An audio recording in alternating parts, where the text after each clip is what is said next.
Hey, good morning. Welcome in. We are the Out of Bounds Show, ESPN 105.9 The Zone.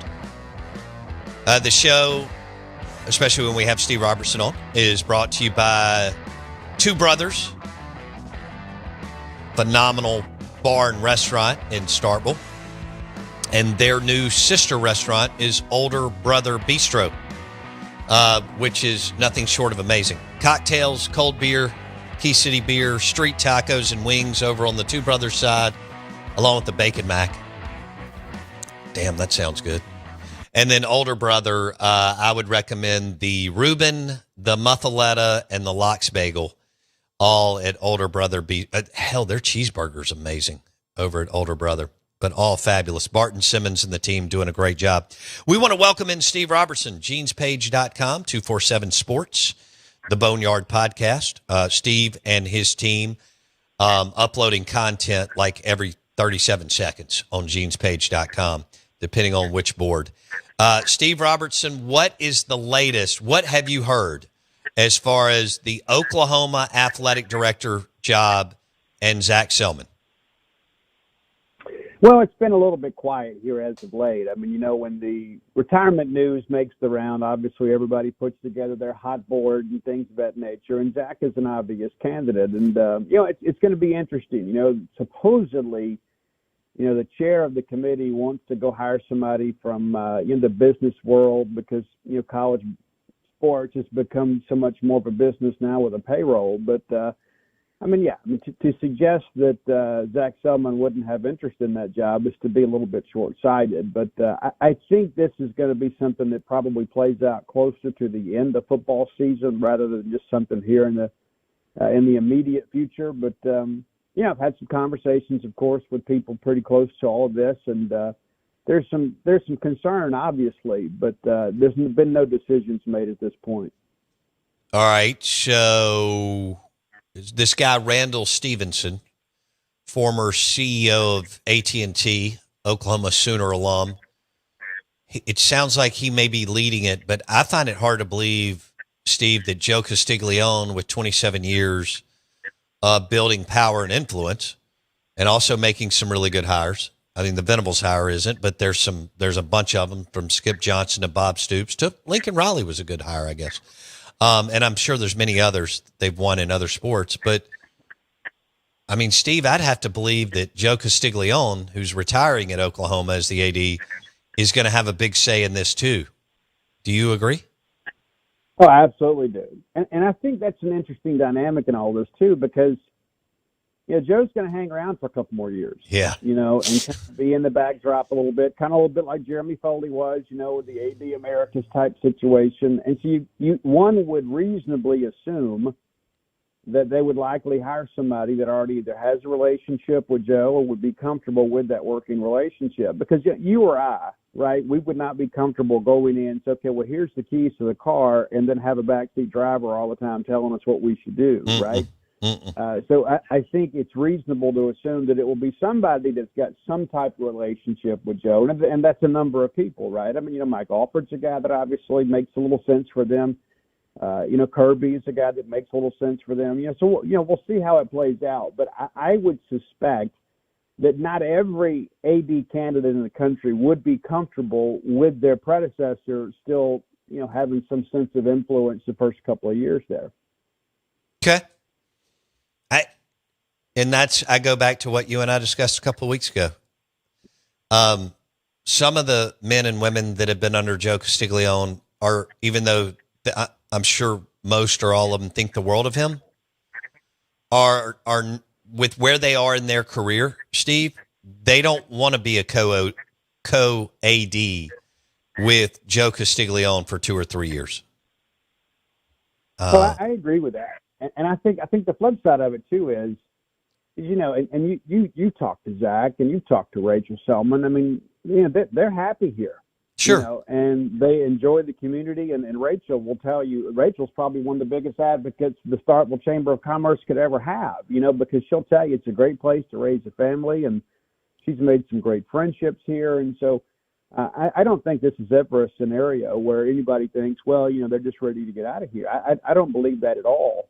And I think, listen, hey, if you're Zach, you got to begin to ask yourself, how many times is this opportunity going to come open? If this is really what I want to do, I probably need to go make a move here and ensure that I get my name in it. And I'm sure they'll interview him. I mean, even if it's a courtesy interview, they're going to interview him just because of his ties to the program and his name is royalty. His last name is family. The Selmans are so incredibly well respected there. So, yeah, he's an obvious candidate. I'm confident they'll talk to him. But one of the things you got to ask yourself too is, yes, he's kind of an Oklahoma guy, but is the body of work big enough, right? Has he done enough at Mississippi State No. to justify that hire? No, the reason he would get is because of his last name and them thinking that Castiglione could continue to develop him. So in 24 months, he'll be ready to go. Yeah, I think that's reasonable, and that's not a shot at Zach by any stretch of the imagination. But this is kind of the reality of things.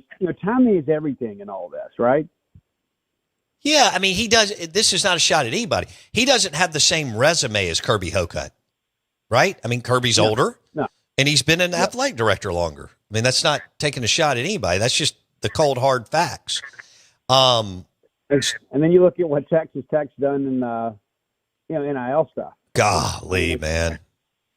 Yeah, I mean, listen, you can make a case for a lot of different people. And listen, Zach Selman obviously has some support around here. And, of course, he's got some detractors, but everybody does. I mean, Strickland had his detractors. Cohen certainly did. Larry Templeton absolutely did. I mean, that's just kind of the nature. Me? That's just the nature of having a job in the public eye, But, I think when you look, I don't know that anybody has had a better 6 months than Zach Selman, though. I mean, with the IPF and then record year of fundraising and things like that. Yeah, but you know what it's going to come down to, Steve, is football. I mean, Levy, that's his hire. He decided to go with a guy with no head coaching experience at a time when Mississippi State was in a running ton of turmoil, from being slow to NIL to having a coach die on the job. And so, they went with an inexperienced guy. Is Levy talented? Yeah, but the question is, has he closed the gap the last 8 or 9 months? All right. Speaking of, I think he's got to win 5. I don't think you can Chad Morris this thing. I don't believe that you can go 0-8, 0-8. Do you think that he's got to win 5 and win a conference game to keep his job? Oh, I think you can certainly make that case. And honest to goodness, you look at the schedule, and it's like the way this thing lays out. I mean, there are 5, possibly 6 you can get, but they're not going to be favored to win 6. I mean, you look at what the over/under on this year is, 3.5, But yeah, I mean, you can't go 0-8 and 0-8. I mean, that's, you go back to the Houston Nut years at Ole Miss, towards the end of it, and he had already built up some goodwill within that administration and that fan base, and it all kind of falls apart. You go buckshot back-to-back years, it's tough to keep a job in the Southeastern Conference. And you look at the Chad Morris thing, and that was an absolute abysmal hire, and it made it more difficult to go hire the next guy. They hired Sam Pittman, and it just kind of came completely out of left field, and it's been okay. It hadn't been great. He had the one good year, but it hadn't been great. And I think when you look at Oklahoma, the reality of that thing, too, is that, Brent Venables coaching for his job this year. And so I think that's part of the backdrop of this whole Oklahoma AD search is whoever you hire better be prepared to go hire a football coach or perhaps bring one with him. And obviously, I mean, I don't think Jeff Levy's at a point now where he can be a candidate for that job. No. Okay. Jackson. All right, we got 30. Hey, Steve, can we I've got a couple more questions, but I got to take a break. Can you hang in there with us? Sure. All right. Steve Robertson, genespage.com, 247 Sports, the Boneyard Podcast. We've got to talk Ozzy Osbourne with Steve. And we've got a couple of national days that we want Steve to weigh in on. We're live in the Bank Plus studio. Steve Robertson joins us on the Farm Bureau Insurance Guest Line.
Boom. Good morning. Welcome into the Out of Bounds Show. ESPN 1059 The Zone, brought to you by Pearl River Resort and the Golden Moon Casino Sportsbook, the Timeout Lounge on the property of Pearl River Resort. Book your stay and play, award-winning golf, table games, and the sportsbook, pearlriverresort.com. Steve Robertson, genespage.com, 247 Sports. The Boneyard Podcast. He joins us on the Farm Bureau Insurance guest line. Also, heavy metal rock insider on the Out of Bounds Show. Is that fair enough, Steve? Well, it's a lot better when the 80s bands are on tour. A lot easier to get free tickets. It's like I wanted to get tickets to go see Sleep Token, and I don't know anybody that knows anybody in their camp, So, when Great White, Slaughter, and bands like that come through, it's always a great thing. Yes, it is. I loved Great White. All right, so Ozzy Osbourne passes away this week. Rock and Roll Hall of Fame inductee, won multiple Grammys. Started off in Black Sabbath, somehow partied his way out of that, which is tip of the cap, and then went on to be unbelievable with his solo career. Just what's your first thought when you think of Ozzy Osbourne? Well, I tell you, especially growing up in the South, in the Bible Belt, the more that people told us, oh, you can't listen to that, the more attractive it was. You know what I mean? It's like, yeah, you're not going to tell me what to do, And Ozzy, of course, as you mentioned, he is a two-time Rock and Roll Hall of Fame inductee. He got in with Sabbath and, of course, as a solo artist, which, that just happened last year. But that's a very elite club to be in. But the thing about Ozzy and I talked about this on my own show, and I know some people are going to get their feelings hurt, and that's okay. It's America. You've got the right to be offended, and we exercise that regularly. But there is no unskinny bop quality song in the Ozzy Osbourne catalog. Ozzy was a very serious musician. And you go back all the way back to the very beginning, the title cut of the opening album from Black Sabbath. I mean, you kind of knew you were listening to something that was a little bit different. And I think in some respects, he kind of scared us a little bit, Yeah. And then all of a sudden MTV has the Osbournes reality show. And it's like, hey, this guy's like my favorite uncle, and I think it turned, I think, a new generation of fans on to Ozzy. Agree. And I think a lot of other people saw that he was just kind of a regular guy that was playing a character in some respects. Mm-hmm. But, man, I tell you, for my generation and a lot of people like me that used to crowd in the bebop record shop with our denim jackets on with all our patches, and that's where we made our friends. I mean, for everybody that was in that crew, man, we feel like we've lost a family member.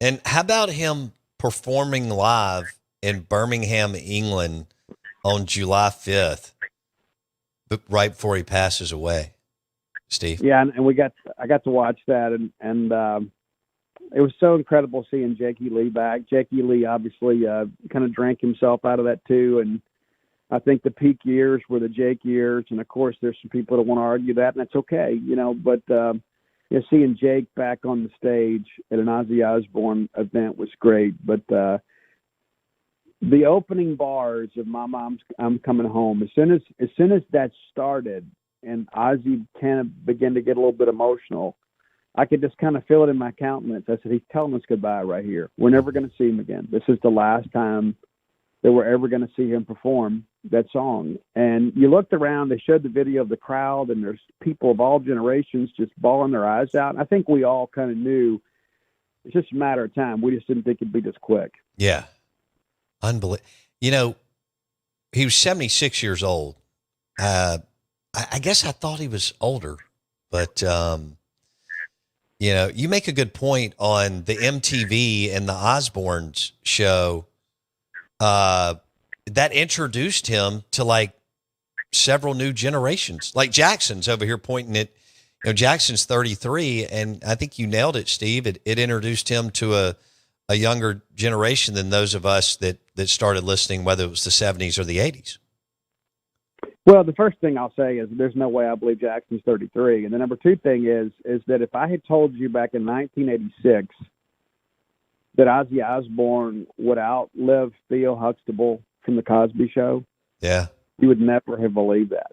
That's two tragedies, from our youth that we've had to kind of deal with in recent days. And it's like, even when Ozzy was on the Osbournes, you just kind of felt like at any moment you were going to see a blurb on the news that Ozzy Osbourne passed away and he ends up living 20 more years. It's just, it's rather remarkable in that respect too. But, I think about the impact that he's had on music, and Black Sabbath created heavy metal.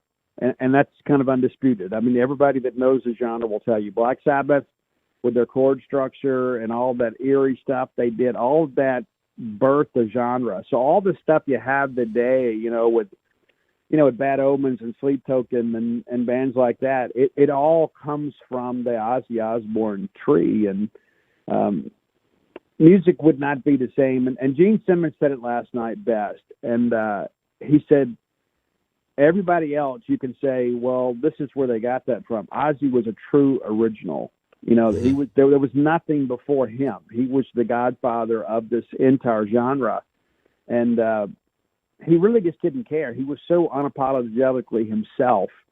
And I think there's some lessons learned in that from Ozzy, whether you like the music or you like, some of the things that he's done over the years in his personal life. He was true to himself. And I think that's one of the things for a group of angsty teens. They were the products of very stoic fathers. You go to an Ozzy Osbourne show, and how every second he gets a break, he tells everybody how much he loves them. And I think there was a genuine quality to him that I don't think really shined through until people saw the Osbournes show. And he'd go do these TV appearances, and he'd be really funny. And they began to realize, he really wasn't the devil. He was just a guy that was very talented in what he did. Yeah. Steve Robertson on the Out of Bounds show, ESPN 1059 The Zone, genespage.com, but also rock aficionado, hairband aficionado, and talking about the elder statesman of rock and heavy metal. And that is Ozzy Osbourne passing away this week. Legendary career, unbelievable run. Good Lord. And the tours from the 70s, 80s, 90s, 2000s, just incredible how many venues he played in, how many people he played in front of. All right, Steve, we got to switch gears here. It's National Drive-Thru Day. Do you have a favorite fast food or drive-thru? I don't know if I've got a favorite one. I tell you, what I missed in Starkville was being able to drive through Penn's and go get a catfish plate. Oh, nice. On Fridays. Growing up there in, South and Central Mississippi, we had, I think Penn's and Canton, Mississippi kind of go together, and I miss that. And I do like going to Raising Cane's. We don't have one here, but yeah, I'm constantly in and out of somewhere when we travel. People think it's a fun life, but it's not especially glamorous. There's a lot of drive-through food and a lot of energy drinks and that kind of stuff that goes along with it. But yeah, I'll probably drive through somewhere today. I that's the biggest crisis in my life some days is what we're going to have for lunch. Steve Robertson on the Out of Bounds show, ESPN 1059 The Zone. I've got my favorite is the Dairy Queen in McGee. I talk about it all the time. It's well, I go in, but that Ward's in Bay Springs. Yeah. Like I love Ward's. I do. I love Ward's. And anytime I get south, even if I'm going to dinner, like I could be going to one of Robert St. John's places, I'm going to stop and at least get a little one, like on my way in. Yeah. But that Ward's in Bay Springs, Heidelberg area, right there off of, I guess it's 59, is outstanding. And I always make it a point to go through there. Even though I don't always go through the drive-thru, I'll go in and get it. But it's so tough to eat the big ones on the road, So sometimes you got to get two little ones and just kind of be careful with them. I'm the same way. Even if I'm going down for a feast, I'll get a cheeseburger at McGee, Dairy Queen. And by the way, I drove by that Ward's within the last month or so. I was going from Pearl River Resort down to, I guess, Hattiesburg to do shows for Southern Misses Baseball Regional. And the cut through took me right by where you were talking about. That's crazy. All right. Do we have anything else? Oh, no. Junk food day. We went through that. Your favorite junk food? I don't eat as much junk food as I used to. Right. Matter of fact, we don't even keep sweets in the house. Neither do we. Yeah, we don't. Occasionally, we'll get a tub of half gallon of Bluebell, and it lasts us a week. But getting older, you got to make a little better choices with all that. Sure. But, it's tough to turn down really, really good pizza. And when I travel, sometimes, you get done with a baseball game on Friday night, and you go get some local pizza delivered. That's the best. Now, I don't just mean the chain stuff, but like when you can go to like some local place where like there's some Italian immigrant or whatever, it's got his grandmother's recipe. You cannot beat local pizza. No. And it's difficult for me to turn that down. All right, we got to get back into sports. Somebody's mad at me. J Rock is on the Golden Moon Casino text line. Bo, ask Steve about Garrick Fry and Noah Sullivan. Will they be back for Brian O'Connor? Steve? Yeah, we certainly expect them to be back. I mean, of course, there's this new thing when with the designated student athletes, but they're not one of them. We could talk about that all day, but this new thing where it's basically like guys that are not expected to play this year can be labeled as designated student athletes, and they actually can transfer right now up to August 1st, and then they can transfer after the fall semester and be eligible to play at a D1 school. And that's probably more than you wanted. The answer to his question is, yeah, unless something pops up here in the next 4 days, like an undrafted free agent deal they can't turn down, which would be their next year too. We fully expect those guys back. And I know for our fans' sake, they'd love to have like a public declaration, right? They'd love to have the run it back, or, those guys haven't made public proclamations. I did interview Noah here a couple of weeks ago around the Ace Reese decision. And he told me then, I'm just kind of waiting out the draft, but he'd be back. And so I'm under no, thoughts that things are going to change. But it's going to be a very interesting fall this year at Mississippi State baseball. Is the competition in that outfield is going to be absolutely elite. Golly, man, there will be a couple of guys that don't make the starting lineup that are really good.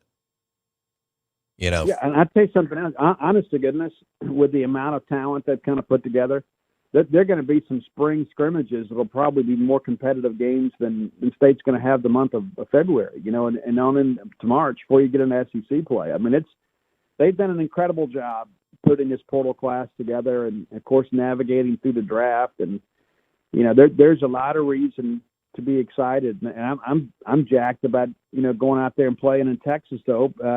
Early in the year to face off against UCLA and those teams, I mean, it's going to be. This is an era that I think we've all kind of been longing for. Yeah, Steve Robertson on the Farm Bureau Insurance guest line. We got another question. Evidently, we're doing Q&A with Steve.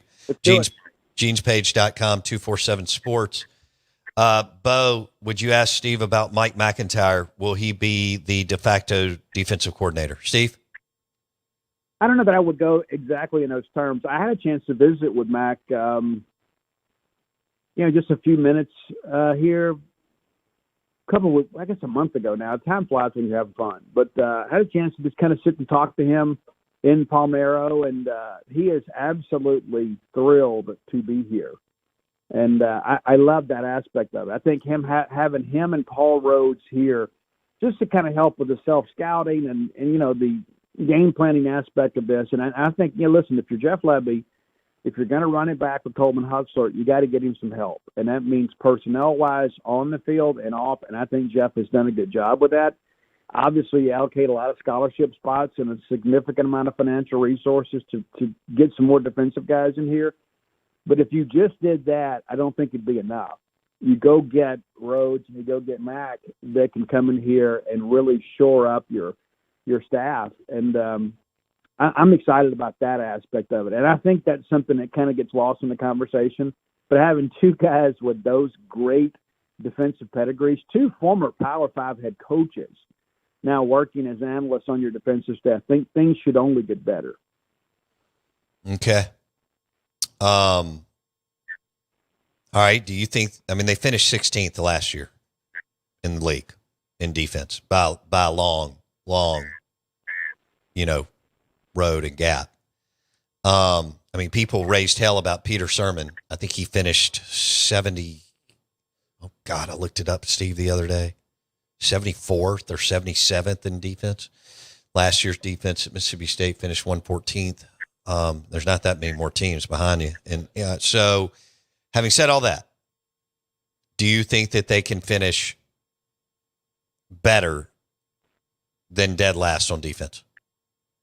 Oh, they absolutely have to. But yeah, I think so. But they absolutely have to. And it's not just the defense. About the offense last year at times struggled to sustain drives. There's going to be up and downs with a young quarterback. But you got to think about the pressure that was put on that offense. I think they had to go score every time to be in the game. Because there were so many games. And down the stretch, let's be honest, the last couple ball games, defense played pretty well, but you just didn't have the dudes. But yeah, I think they have to be better, and I think they will be better. That's one of the things you think, man, if you could just be a top 10 defense, you got a chance to go to a bowl game. Top 10 in the SEC. If you can just be above that group, that Mendoza line right there, I think you feel like you've got a chance to go win 5 or 6. But and here's the thing too about that, Bo. I hate the fact that we're sitting here having to debate if we're going to have a winning season. I don't get me started on how many times this program's been burned down post Dan Mullen and the poor decision making left and right. It's hard to be this bad. It is unbelievable how you have to try to go 2-10. It's unbelievable. And you're right. The fact that this debate is, can they get to 4? I don't think the non-conference schedule is that difficult. I don't think Arizona State's that good. I think they're a nice team that got some mojo last year and won a weak conference in the Big 12, and give them credit. But no way in hell they should have more dudes than Mississippi State second week of the season in Starkville. That's the way I look at it. Yeah, I agree with you on that. And I think along those lines, too, you talk about how important – I think going to Southern Miss actually is a good thing for this team to get them ready for that. First home game, of course, Arizona State. It'll be an evening kick, and we'll get a chance to debut the LED lights that everybody's wanted so much. But at the end of the day, it's about X's and O's. And I think going on the road early listen, Southern Miss wants to beat Mississippi State as bad, if not more than anybody on their schedule. So we're going to get their best shot. And I think that's going to prepare State a little bit. I do think State wins that ball game down there, but I do think it'll probably be competitive for a half. But I think you kind of need that slap in the face to kind of get going. And if I'm Jeff Levy, when you think about everything that you've done, if you have any pride about yourself as a player, you don't even need to go back and watch film from last year. You just need to flush that out of your mind and say, you know what, we got to focus on Southern Miss like this is, our season depends on it, because in many respects it does. Yeah. Man, I hope Blake Shapen can stay healthy. I hope the football health guides can shine on him. He's such a good dude, outstanding young man. I really enjoyed visiting with him last year, one-on-one. Maybe it'll line up, man. He can play all 12 games, Steve. And that'd be helpful. What this team needs, and somebody pointed this out on the mess board the other day, is that just trying to get this whole thing to have a normal season. Right? We have not had normalcy, really, I guess, since 2022. And even then, that comes on the cusp of, COVID in 2020, and in 2021, you still had some of those restrictions. So 2022 is a little more normal, and then Leach dies, obviously. So for basically the last 5 years, State has had one somewhat normal season. And that year, you go 8-4, win a ball game, and finish in the top 20. This program needs some consistency and some normalcy. We just don't need anything weird to happen. Let's just go play football and see where the chips fall. Yeah. Well, they got to be better in the line of scrimmage. They can't be worse. It's the worst team I've witnessed since I've been alive, including Tech in 10 and Sherrill in 03 and whatever else you want to pick out, maybe 84, 85 with Emory. They went out and spent $15 million on this roster. They're much, much bigger. You've seen them more than I have. Much, much bigger, stronger, faster in the line of scrimmage. We'll just see what that entails. But got to go 4-0. Southern Miss, Arizona State, Alcorn, and Northern Illinois. All right. Did I miss anything? Is there anything else breaking out of Starkville that I missed? A sport, coach, anything else otherwise? Well, all of the baseball draftees, other than the two that are coming to class, have all come to terms. Okay. And, the deadline for that, of course, is the 28th. But we knew kind of going into this thing there wasn't going to be anything we had to sweat out. Of course, there are a few people like, well, what about Sierra? Guys, it was never going to happen. We wish him the best. And he texted me yesterday to let me know he signed. And then, of course, Davian Hickson now has signed with the Dodgers. But, Brian O'Connor kind of knows where he's at now. He doesn't have to sweat this thing out. We kind of know exactly what we're dealing with. And if we need to go back in the portal to get one or two more guys, we know what we got to do now. And so now they can begin to finalize this roster and get ready for the final pieces of the puzzle to report for the fall semester. Okay. GenesPage.com. Loading up content left and right. Thanks, Steve. See you, bud. All right. He joined us on the Farm Bureau Insurance guest line. He mentioned Canes and Wards. Yeah, as far as drive-through. What's your favorite drive-through spot, Jackson Meadows? Mine's, everybody knows, Dairy Queen McGee. I mean, I like some Canes. My most frequented or my favorite? I went through Dunkin' Donuts in Oxford Wednesday morning to get a cup of coffee, and it was a drive-through. Anyway, Dunkin' Donuts coffee is better than Starbucks. But anyway, what's your favorite drive-through? I think it's Chick-fil-A. Okay. I think it is. They've just made it. They made it easy. It's because of the app, and you get all these points or some thing that you always they talk don't even about. have they don't even have a really good loyalty program. It's actually terrible. Okay, who has the best Loyalty program? Ooh, Wendy's? Wendy's isn't bad, and they allow you to stack your stuff, your coupons. So, like, if they have a coupon on the app itself and you have a reward, you can stack them. So, Okay. I mean, you can get out of there for 25 cents and get a whole meal sometimes. Really? Popeyes? Phenomenal app. Very good. Deals for days. Hey, look, if you were going to only eat fast food, you could eat it very, very efficiently with those apps. Okay. Cost-wise. Health-wise, you're compromising your health regardless if you do that. But Sure. Yeah. Monetarily, I mean, fast food once every 2 or 3 weeks. it's fine. Moderation, baby. You're twice a day, or how many days a week do you eat? I mean, how many times a week do you eat fast food? Probably about 4. 4? 4 or 5. 4 or 5. Okay. All right. We are the Out of Bounds Show. ESPN 105.9 The Zone. Lunch today brought to you by Fleetway Market and the Market Cafe in Gluckstadt. Fleetway Market, inside there, they have the Market Cafe in Gluckstadt, and they'll have blue plates and grab-and-go sandwiches and grab-and-go salads at Fleetway Market and the Market Cafe in Gluckstadt. National Tequila Day, so go by Briarwood Wine and Spirits or Lincoln Road in Hattiesburg and pick up some Volteo Premium Tequila, Volteo. We'll see you tomorrow.